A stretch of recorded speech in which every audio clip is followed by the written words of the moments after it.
Good morning बच्चों। आइए हम आपको अपने इस वीडियो में मात्रा तथा मापन के बारे में बताएंगे। Units and measurement. जो इसका पहला टॉपिक है आपका फिजिकल क्वांटिटी यानी भौतिक राशियाँ। भौतिक राशियाँ किसे कहते हैं? वे राशियाँ जिसको हम किसी भी मापक केंद्र द्वारा क्या करें, मापें यानी मेज़र कर सकें, उसे क्या कहेंगे? Physical quantity. या दूसरी तरह से कह सकते हैं वे राशियाँ जिसको मापा जा सके तथा भौतिक जगत के सारे नियमों का वो पालन करती हो, उसे क्या कहेंगे?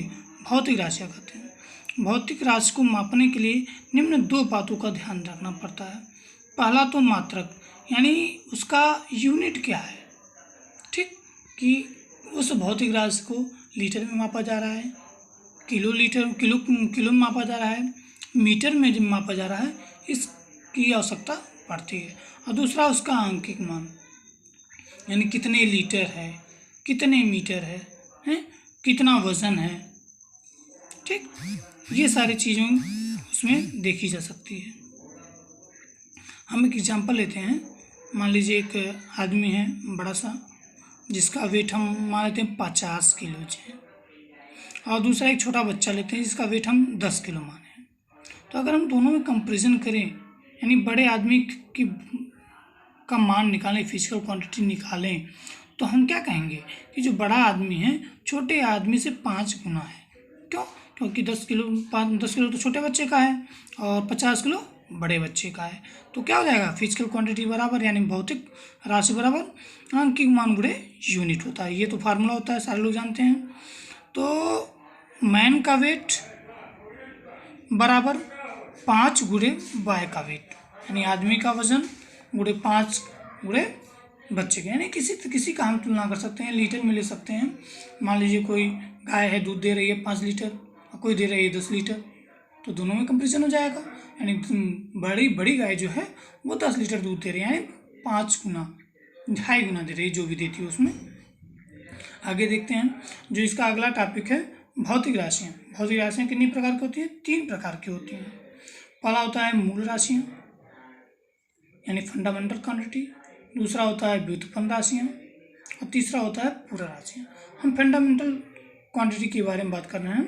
मूल राशियाँ ऐसी राशियाँ जिसको व्यक्त करने के लिए किसी और राशि की आवश्यकता नहीं पड़ती है, उसे क्या कहेंगे?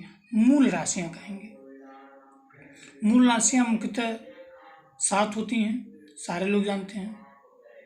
पहला लंबाई होता है, आयतन होता है, समय होता है, विद्युत धारा होता है, तापमान होता है, जो तीव्रता होती है, और पदार्थों की मात्रा होती है। ये 7 आपके क्या हैं? मूल राशि होती है। तो क्या है मूल राशियाँ यानी फंडामेंटल क्वांटिटीज। मूल राशियाँ वे राशियाँ जिनको किसी दूसरी राशि के पदों में व्यक्त न किया जा सके, उसे क्या कहते हैं? मूल राशि। ये कह सकते हैं किसी भी मूल राशि को व्यक्त करने के लिए दूसरी राशि की आवश्यकता नहीं पड़ती, उसे क्या कहते हैं? मूल राशियाँ। मूल राशियाँ मुख्यतः 7 प्रकार की होती हैं। पहला आपका लंबाई यानी लेंथ। लंबाई का जो यूनिट होता है, लंबाई का यूनिट होता है मीटर। लंबाई का यूनिट क्या होता है? मीटर, ठीक। ऐसे जो सिंबल इसका होता है वो क्या होता है? यम। दूसरा आपका मास। मास माने क्या होता है? द्रव्यमान। मीटर यहाँ रहेगा, ठीक। और इसका आपका केजी यानी किलोग्राम, ठीक है ना। इसका जो सिंबल रहेगा वो केजी रहेगा। तीसरा समय है, चौथा विद्युत धारा है, पांचवा ताप है, और छठवां जो तीव्रता, और सातवां आपका है पदार्थ की। इन 7 राशियों का अलग अलग मात्रक होता है, उसका सिंबल होता है। जैसे लंबाई का मात्रक हो गया मीटर, उसका सिंबल यम हो गया। द्रव्यमान यानी मास का, किलोग्राम यानी केजी, और समय का टाइम। समय क्या होता है? टाइम होता है। समय को हम सेकंड में उसका मात्रक है, और सिंबल उसका टी होता है। विद्युत धारा एम्पियर से मापा जाता है और उसका सिंबल ए होता है। ताप यानी टेम्परेचर, केल्विन होता है उसको हम के से डिनोट करते हैं। जो तीव्रता कैंडेला सीडी से, पदार्थ की मात्रा मोल MOL से।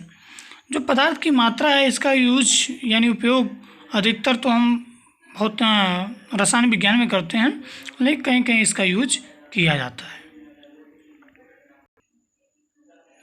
तो इसके बाद आपका व्युत्पन्न राशियाँ यानी ड्राइव्ड क्वांटिटी क्या होता है? वे राशियाँ जिसको मूल राशियों के पदों में व्यक्त किया जाए उसे क्या करेंगे? व्युत्पन्न राशियाँ। यानी जिस राशि को व्यक्त करने के लिए दो राशियों की आवश्यकता पड़ती है, दो मूल राशियों की, 2 या 3 या 4 जितने भी, यानी मूल राशियों के पदों में उसको क्या करते हैं? व्यक्त किया जा सकता है। इसे एग्जाम्पल के लिए ले लें क्षेत्रफल। क्षेत्रफल क्या होता है? दो मूल राशियाँ होती हैं, लंबाई गुणे लंबाई यानी मीटर गुणे मीटर। तो क्षेत्रफल हो गया आपका लंबाई गुणे चौड़ाई यानी मीटर स्क्वायर होता है। आयतन का लंबाई गुणे चौड़ाई गुणे ऊंचाई। आयतन 3 इसमें मूल राशियाँ मिली हुई हैं, 3 मूल राशियाँ इसमें मिली हुई हैं, तो इसका मीटर क्या हो जाएगा? क्यूब हो जाएगा। उसके बाद वेग होता है अथवा चाल कर सकते हैं। वेग का मतलब विस्थापन बटे समय। विस्थापन भी दूरी है और समय भी एक भौतिक राशि है, दूरी है, समय है, तो दूरी बटे समय। आयतन लंबाई गुणे चौड़ाई गुणे ऊंचाई, या ऊंचाई कर सकते हैं या मोटाई कर सकते हैं, ठीक। जो इसका मात्रक हो जाएगा मीटर क्यूब हो जाएगा, क्योंकि 3 बार लंबाई है।